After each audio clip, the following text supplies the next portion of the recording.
Do you think your mom can be your mentor or your parent? It depends, right? Obviously, let's say my mom is not into business. My mom is into medical things, whatever. She can be my mentor. Because I'm one person that believes in the law of attraction. Law of attraction, Law yes. of attraction. I Yeah. believe in what you visualize, what you consistently thinking about, it's going to happen. You remember, as a leader, you need to show people how it's done, Yeah. but not just telling them.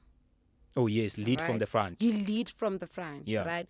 Like I would approach customers, hi, ma'am, hello, and you get those rejection, Yeah. But I understood that the goal is not for me to be an ISA.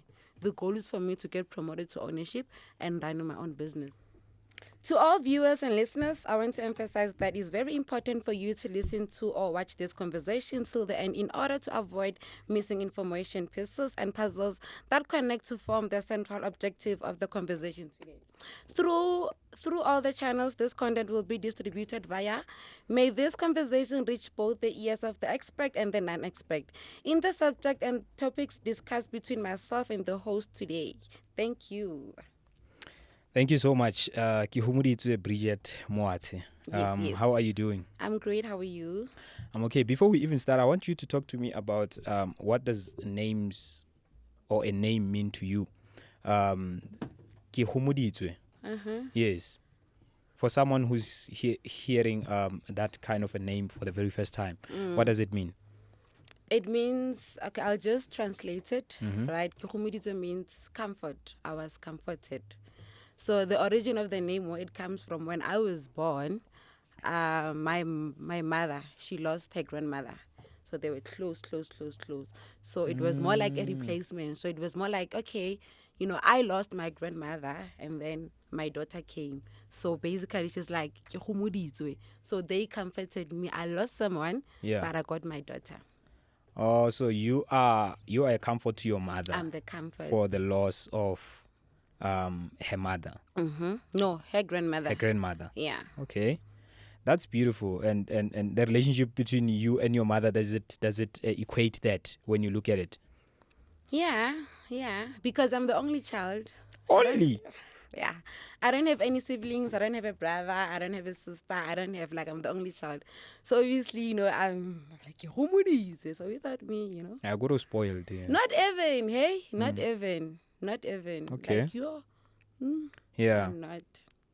Ladies and gentlemen, once again, welcome to Break It Down podcast. If you are new on this channel, just know that in this channel we discuss religion, history, politics, and worldviews. We also discuss spirituality, self-mastery, and philosophy. And we also discuss the life of arts and culture, as well as money, technology, and biological science. Today, I'm joined by Kegomoditswe Bridget Moatse, and she's going to be speaking to me about direct marketing.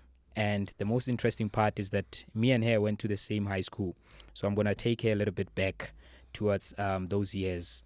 And I hope she can give me a little bit of, memories that we can look at. But before we even get to that, you are in direct marketing and sales. Explain to me, how does that work? Okay. So as with what we do direct marketing, right? But it's a program. Right? The goal is not for you to be a salesperson. I mean, anyone can sell, right? But we're not actually looking for salespeople. We're looking for individuals that we can develop to start running their own businesses. Yeah. Right? Right now, I'm running my own business, and that's how I started. Yeah. Right? So we do marketing, right? We develop you. We've got the system that we use. We teach you the system. And obviously from this level up to this level, you get promoted. Obviously, there are certain standards that you need to be hitting. When you hit that standard, you get promoted. Yeah. So we have different clients. We deal with retail stores, direct marketing, speaking to this customer, but we are not looking for salespeople, right? Oh. I was doing direct marketing. I was an ISA. I was an agent in the store.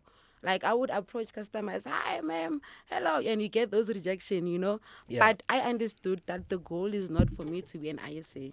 The goal is for me to get promoted to ownership and run my own business. What is an ISA? Oh, independent sales agent. So there you work in the field, or what is your day-to-day like as an ISA? We go to the field, right? With different client that we're working with as an agent.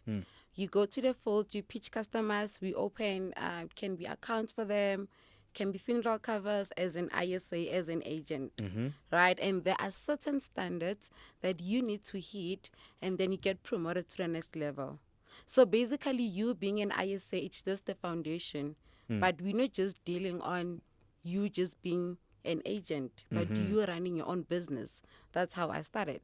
Me running my own business, I didn't just get promoted to ownership. Yeah. I had to be in the field. I had to approach customers. I had to go through that rejection. Yeah. I had to, deal with customers that right. So yeah. And I want to know, how was that for you? Maybe let's start from the beginning. When I joined. Yeah, when I started. when you started. Okay. Yeah, like what was happening? Did someone introduce you to this? Because I remember, I will admit to this. I failed when it comes to that industry. Yeah, I mean, challenging. and when we were speaking over the call, a day before yesterday, I told you that it's because at the time when I was introduced to the opportunity, mentally I was not in a right space to visualize myself succeeding, moving from one stage to another. Also because I was just in a space where I just needed money now, and I needed to sort out certain things, but I will also blame it on someone who was part of my life then, who really advised me not to not to go for it. But I want you to take me through, like, from the start, as an ISA. That's the beginner's level, right? Yes. Yeah, and then how did the whole thing come about? So with me, when I started, I was actually a student, right? Okay. So I had financial issues.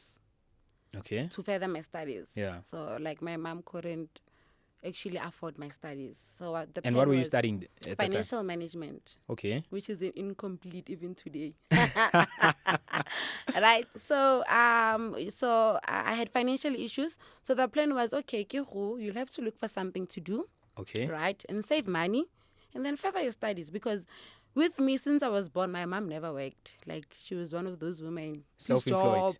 Not self-employed. The self-employed Okay. is on another level. Like, this job, like, they would go there and clean, So, obviously, yes, financially, she was not that stable, right? Even now, So, the plan was, okay, Kiru, you'll have to look for something to do and save money. And then after saving that money, you will further your studies, right? I remember, I applied Facebook, everywhere. Like, I was just applying, best job, whatever. And then I got an interview. Yeah. And then after getting an interview, that's when they invited me for the interview, right? Obviously, they explained the opportunity to me. So I'm very thankful for the person that, explained the opportunity to me. So they told me that with this opportunity, you can actually get to run your own business. You can be your own boss. You can be, the CEO. I'm like, yeah. You bought into the idea. Yeah, I'm like, and I've been loving the corporate world, from high school, from childhood. So when they break it down to me that I can actually run my own business, like, okay, let me try this. And because I was, I had nothing to do. Like, I didn't have any plan. So I was like, well, let me go for this. And then that's when I started as an ISA. Honestly speaking, it's a challenging journey, right? It's not really difficult, but it's challenging, right? And we all know, man, challenges are everywhere. Of course. Challenges are everywhere. Each and every journey has its own challenges, right? So when I started, obviously I got challenged. With me, I was struggling a lot with confidence. Okay. And when you deal with customers, you need to be confident. Your confidence needs to be at 100. Yeah. And some customers, they just buy your confidence. They buy your excitement. So they had to train me, develop me. It was not easy. But because I understood that, you know what, Kiru, you have a chance, to get to run your own business. Either you do it, or if you don't do it, someone else will do it. I was like, okay, I need to get this thing going. It was challenging, but yeah. Yeah. And where was your first interview? Curator Building, Pretoria. Okay. At that time, what was the institution that you were studying with? Orbit. It was a TVET college. Okay. Yeah. Interesting. And then from there, you are in now, and they send you to the field. Yeah, and then, they interviewed me. I remember the lady that did my interview, which is the one that gave me an opportunity, and I was just looking at her, I was like, yo, this lady, Yeah. I really want to be like her. And then she interviewed me, and then they invited me for the second round interview. And then during the second round interview, that's when now you get to be exposed on what we do exactly. So the first round interview is a verbal interview whereby you come in the office, they interview you. Okay. And then the second one, now you are in the field. Now you're busy chasing But customers. it's still an interview. Yeah, it's still an interview. Now So you haven't really got the opportunity. No, you haven't. So they still call you for the second one. Yeah. Then for the second one, now you have to be that. You are an observer, right? You need to see what they're doing. So I was an observer. I'm like, oh. And, seeing people getting rejection, I'm like, I can't do this. I can't do this, right? See the people getting rejections. But, yeah, it's like, if you don't take this, what's your plan with your life? You don't have any plan with your life. And then, for the second one interview, and then I passed the second one interview. That was my first interview and definitely the last one. Yeah, like. And from right now, I'm the one who interviews people. Lovely. I'm sure they remind you of those days. Yeah, man, they do. And now, how does it, like, after you've now passed your interview, I want you to paint a picture for somebody who doesn't know that because it's a huge gap from that time to where you are right now. Yeah, to now being interviewing other people. Yeah. So maybe briefly, just to maybe highlight, okay, cool, your day to day at that time, it was okay, sharp. You are an ISA, and then how do you graduate from one level to another? Okay. Up until to get to where you are. So we have certain standards, right? So obviously, when you start as a new person, obviously we're doing sales, right? It's direct marketing. There's a certain profit that you need to be making. It's a target. Yeah. Per week, per day? Per week. Okay. Right. Yes, we've got actually both per day. It's for the day per day, and which is gonna be equivalent for the week as well. All right. So for instance, we can say 2 maybe per day equates yes, like 7. we do this for the day, and then obviously it should be a certain amount for the week, and then you hit that. And remember, like I said, we're not looking for salespeople, right? So it's not just about sales. We're also looking for, from that level you get promoted to, is the leadership level, right? And obviously, yes, you can make money, but we're also checking the qualities of being a leader. Because anyone can sell, right? And if you don't really have the qualities of a leader, you cannot be the next business owner. You cannot run a business. So basically, on the level of, as an ISA, and from there, after getting promoted, you are laying that a foundation, right? So you hit a certain amount, right? Certain profit for the week, you get promoted. Like I said, it's not just about sales. We also check, does this person have the qualities of a leader? Can this person develop the next person? Can this person do this? Can this person do this? Yeah. And then from there you get promoted, and then that's when now you start, building your own team, and then that team, it's a program, like I said when I started. And then that team is gonna be the team, when you guys see the standard, it's gonna be the team that you're gonna grow with and get promoted. You're gonna go with those people to your office. Yeah. So then what are some of the characteristics or leadership skills that you would consider? Because now you're saying it's not only about sales, it's about also those qualities traits. of a leader. Qualities. Give me something like practical, like what type of a person are you looking for? How do you carry yourself, your reputation, how you teach people, right? And reputation is very important as well. And also, are you able to develop the next person? Like teaching people, developing people, right? Those things, right? Just the qualities of a leader. Yeah. Obviously, also not forgetting that you remember, as a leader, you need to show people how it's done. Yeah. But not just telling them. Oh yes, lead from the front. You lead from the front, right? So that one is one of the important one, leading from the front, right? How you carry yourself, how you teach people, obviously the basics one, like the dress code, I cannot be saying, I'm going to be the next business owner, right? But when I get there, when I walk, if I say I'm gonna be the next owner, when I talk, I need to talk like the CEO. If I'm saying I'm gonna be, the next whatever, when I walk, like, there need to be those qualities. People might sell from far, but that's why I'm telling you is the next one. Just Yeah. In 2020, I came across a book, Think and Grow Rich, by Napoleon Hill, and it speaks a lot. So I was almost, my actions. You would probably say this person is crazy when you meet me, because I would get in a taxi and I have this book, and like if I'm traveling, I mean, at that time I was traveling more consistently from Joburg to Pretoria. And now I've relocated, so I don't travel much. But at that time, a trip from Pretoria MTN to Joburg MTN to Pretoria, it will take about maybe 45-50 minutes, and in that period I would make sure that I have this book and I read it inside the text. It was weird. People were like, hey, what are you trying to do? Are you trying to act smart or whatever? But there was something within the book that spoke about visualization and also intentionality, that if you're trying to, so for instance, if you are trying to be the business owner, you must first act like the business owner. Exactly. The qualities that you're talking about. But the part that I want to talk about is the visualization part, that in the industry that you are in, how much is the importance of visualization? Very much. Yeah. Because I'm one person that believes in the law of attraction. Law of attraction, yes. Law of attraction. I believe in what you visualize, what you consistently thinking about, it's going to happen.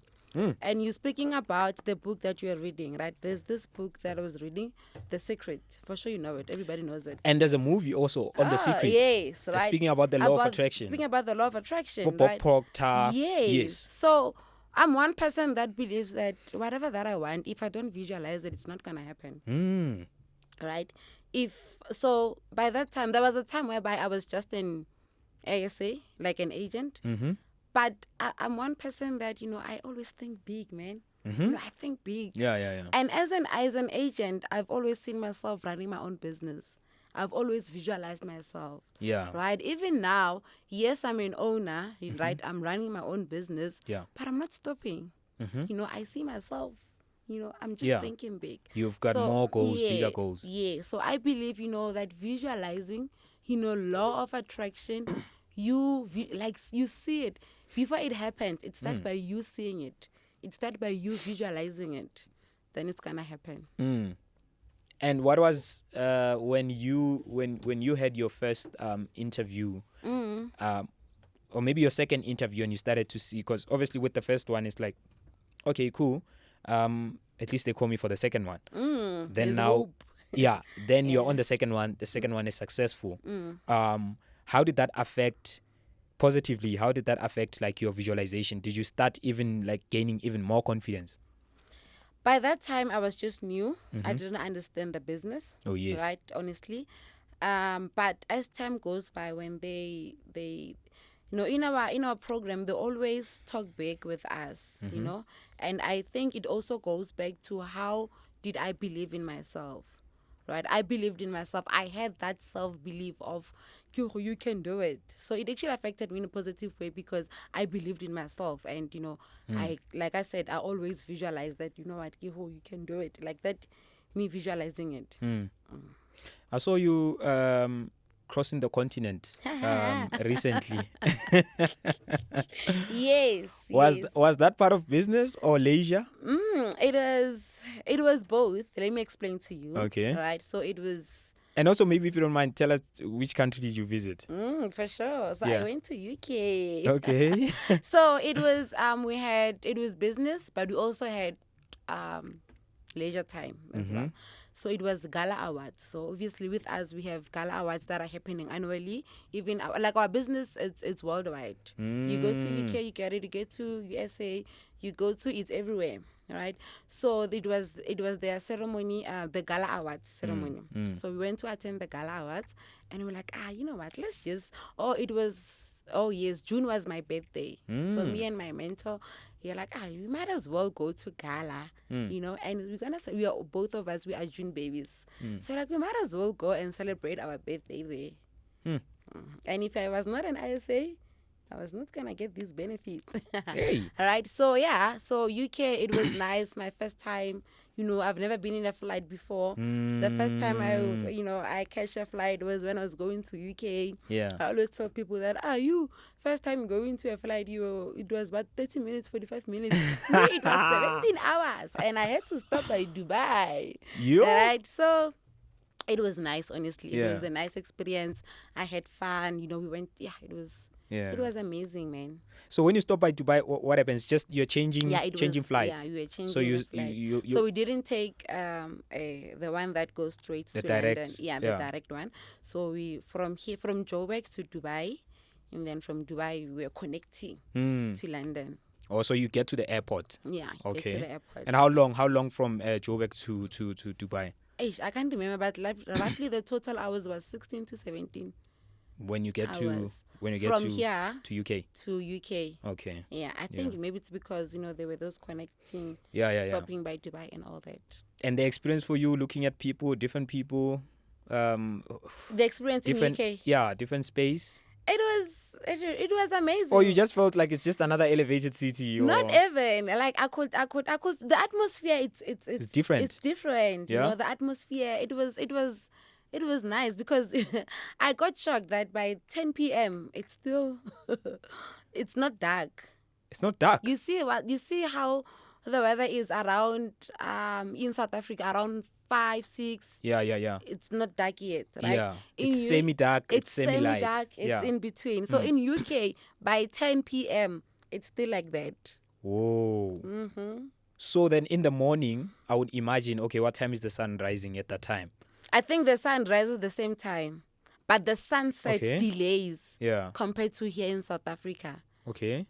When this side it's 8 o'clock, it's dark. Yeah. That side it's not dark. Like I can still walk freely. Like everything is amazing. Are they when you went? Were they in their summer season? Yeah, it was summer. Okay, I can imagine because with winter summer. Then it wouldn't make sense. It would. Yeah. It's always like that. Okay. In winter. Yes. That's crazy. Yeah, that's UK for you. Wow. It was a nice experience though. Okay. I didn't know, but yeah. Wow, that's really interesting. Mm-hmm. We can talk about sales. We can talk about marketing. We can talk about business all day. You know, let me take you a little bit back to a space where you and I can say that okay, we have like a common identity with. So this is for everyone who went to Pelotona Secondary School, by the way. Yeah, shout out to us. Yeah. Are you still connected with some of the people that you went to high school with? Maybe friends or classmates or whoever? Classmates, Dololo. Dololo? Honestly. What do you mean? I'm not connected to any. No friends, no... Yeah. But, okay, friends, we are not really friends. Okay, but you know them. But yeah, but we can. You talk. We talk and all that. But I don't have the relationship that I used to have with them when we were still at high school. I mean, it was years back. It makes sense. Yes. Yeah. So the reason why I'm asking you this question is, I realized a lot of people they struggle to transcend memories that they shared during that time. I think high school is a very intimate time. I've got friends that I went to varsity with. I don't think I share the same connection with them. True. As I would with like my high school mates, and even when we meet today, when we are here at EMT, I met someone that I was in class with at UJ. Yeah, I mean, we connected, we are fine. Yeah. But I would imagine if it was someone from high school, Eish. It would be like a very, serious kind of reconnection, So the reason why I'm asking you is just to check, like, how has life been after matric for you? Yo, when they say life after matric. I think Yeah, that's the beginning of reality, like beginning of of real life. life. Yeah. Like that's the beginning. All along, I don't know what we were doing. Yo. From grade 1 to we were just living. Yeah. But now after matric, that's where now things begin. Like that's the beginning. Mm. So my life after matric, my journey, it was. Whew, because people that I went to, like people that I used to call them my friends, right? Immediately after matric, The disconnection. there was like we were no longer connecting anymore. Mm. I believe everybody was just okay, they are focusing on their situation, Yeah. what we need to be doing, what I'm gonna be doing, what's the plan, Yeah. what I'm gonna do with my life. Yeah. So I think it's the same thing. It's not that we have issues with each other, but we outgrow. Like we just, and I don't believe that if we see each other, it's gonna be if we see each other, yes, we're gonna get excited, we're gonna right, but I think, man, it's just they happen, these things. They do, ne? They do Yeah. happen. It's they are normal. I used to feel bad for like because immediately after my life changed drastically when after I matriculated, because then I also moved from home, completely, and it's a distance, and then I disconnected with a lot of people. Yeah. And then I tried, because in a relationship you can't just break up. Yeah. There's stages of breaking up. There's stage 1 of breaking up, stage 2, until now you reach to reach the final stage. Yeah. So I used to feel bad for friends that were really like friends, Eesh. But I get to understand that it's stages of life, even some people that I went to varsity with, or some people that I even worked with, because I've been doing like a couple of stuff, so I've been involved in a lot of projects. So 1 minute I'm really connected with this group of people. The next maybe for 2 years, the next I'm really running another organization, and I start to actually make peace with the fact that it's different people in your life for different stages. Yeah. True. Yeah. But high school memories are nice, man. What is your one time, like when you think about high school, what image, plus you are a visualizer, what image that comes in what is the first image that pops in your mind? The way I used to have fun in high school. I used to have fun. Yeah. Like I was one of those, I used to have fun. The memories that I have, I've got a lot. I was one of the I was a problem, but low key. Yeah. I was a problem child. Like I remember we used to I used to be one of the ladies that actually dances in class. When there's no one. Yeah. And there's this guy who usually, he used to do drums. Yeah. With the table. With the table. Yes. You will see me. So yeah, me having fun, that's where the name, let me not say this name, but they know it. Who knows? Those who are watching right now who remember, they do know that's it. where the name Malebene came from. So they used to call me Malebene. And if you're from a ghetto place like us, you know what is Malebene. Yeah. Hardcore. Yeah, like a crazy person. So they used to call me Malebene because I was me. But yeah, man, I had fun. I was crazy. I was just having fun. I remember this other time, what happened? Yes, I think I was doing grade 11, right? So I was one person. I always said, I've been a problem child. So I took, Inu, right? Yes. It was break. I took Inu, right? And I put it here. All of it? Yeah, and then it does that foam. Yeah. Right? And I pretended like you did. I'm having something. I remember that day though. It was so fun until I couldn't even help. I couldn't pretend, and I ended up standing up and laughing. Yeah. I was just crazy. What was I doing? This business actually saved me. Hey. Wow. Because you spoke about confidence. That when you during your first interview you realized that maybe confidence is not. It's something that you are lacking at that time.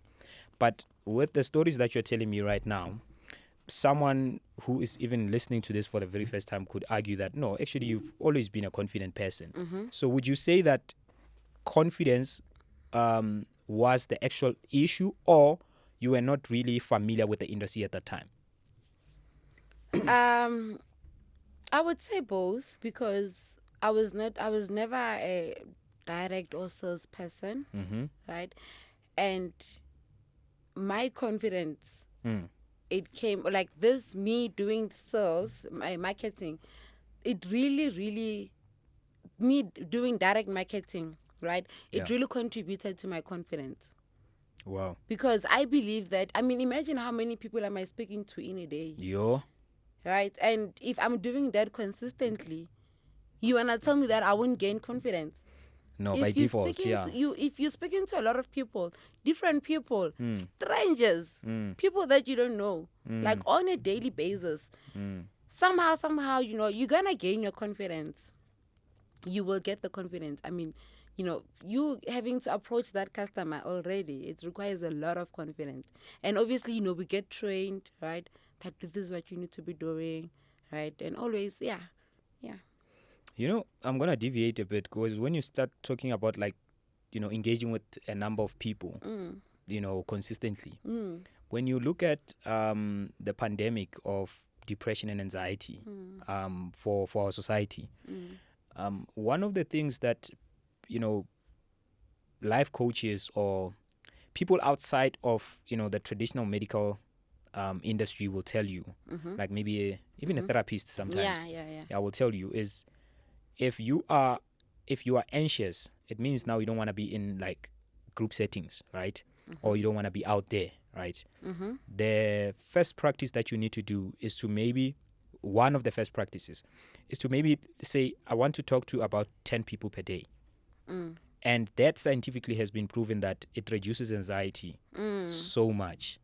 By just make your target, I'm going to talk to 10 people just per day. It doesn't matter what you talk about. Just talk to them. Because when you are isolated, when you're depressed, all those conversations that you could be having with these 10 people, you are having them with yourself. Yes. So then now it's thought after thought. You're just exchanging, emotions and energy within yourself. You're sharing. You basically taking it out as well. Yeah. Okay. Yeah. When you're chatting to people. So I'm just thinking about it when you're mentioning that. And Think and Grow Rich also touches on something like that. I don't have the direct words, but it touches on something like that. And I want to come to personal development part, because you don't get to where you are by just doing sales. You talked about leadership skills. You spoke about a lot of stuff. But you also spoke about your mentor. Maybe we can even start there, because I want to check pieces and puzzles that actually helped you to become, the person that you are today. Whether it's books that you have read, whether it's family members maybe that have supported you, like your support structure, like whatever, personally, to develop yourself. What contributed to that in your life? Okay. Sometimes, okay, with me, as much as I know I did say, self-belief, but sometimes when you have people that see potential in you, right? And the potential that you didn't see in yourself, right? My mentor, okay, yes, I had the picture of I'm going to be the business owner. But when things are not going right, or things they're not adding up, right? As much as you've been positive that, I'm going to be the next. But there's a time whereby you feel like, man, this thing is not working. I'm not going to make it, right? So always having people that will remind you how powerful you are. People that will remind you. And not that you always want to hear from people, but that thing when someone says, Molf, you are capable. You can do it. You are powerful, right? Even though you were doubting yourself, somehow you're gonna have that. You're gonna hear those voices that says, "You can do it. Let's go." You can do it, right? So it goes back to who are you actually engaging with?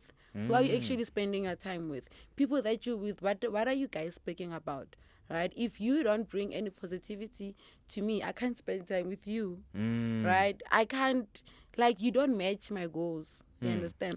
But if I've got this mentor or this person, and I know that this person, even though, like, right now, what she says to me might not make any sense to me, but in the long run, they always make any sense. You understand? Sometimes, things don't make any sense at the moment, but in the long run, So it goes back to you making sure that, you always have the right circle of influence. Yeah. You understand? You can be because somehow you do need that motive. You do need someone Of course. that will tell you that you can do it. Because we go through a lot, like in life general.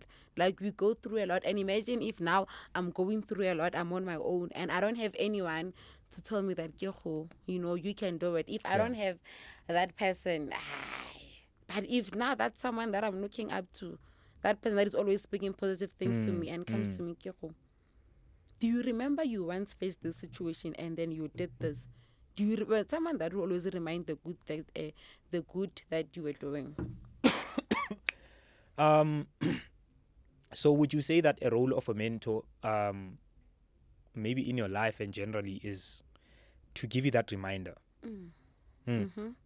I believe so. If it wasn't for my mentor, even now, the very same person that got me to when, has been mentoring me since I was an agent, even today. So I believe that mentors are, they are. Do you think your mom can be your mentor or your parent? It depends on what they're doing. I'm speaking for myself, right? Generally, I'm asking a general question. That maybe someone. It depends, right? Obviously, let's say my mom is not into business. My mom is into medical things, whatever. She can be my mentor. She's in that space. Right? But obviously, maybe probably in times like my mom, her journey, the way she see things, it's not the same way as I see things. I cannot ask my mom about how to run a business if she has never run a business before. Yeah, maybe she doesn't have the expertise on that. Yeah, exactly. Okay. Yeah, I guess we're gonna wrap it up like that. I want us to touch on few things just before we wrap it up. How much time do we have, KK? Okay. So in the next 5 minutes, let's talk from here to where, obviously this at some point this was your goal, Yes. So I think people also they fail to, also with myself, this was my goal at some point. And I don't take a lot of time now, reflecting back and say, it was something that I once written it down, and I planned it, and now it's really unfolding. It's a moment of reflection also. Because it was once your goal and you once visualized it and constantly you wanted to be, at the ownership level, and now that you are at the ownership level, what is next?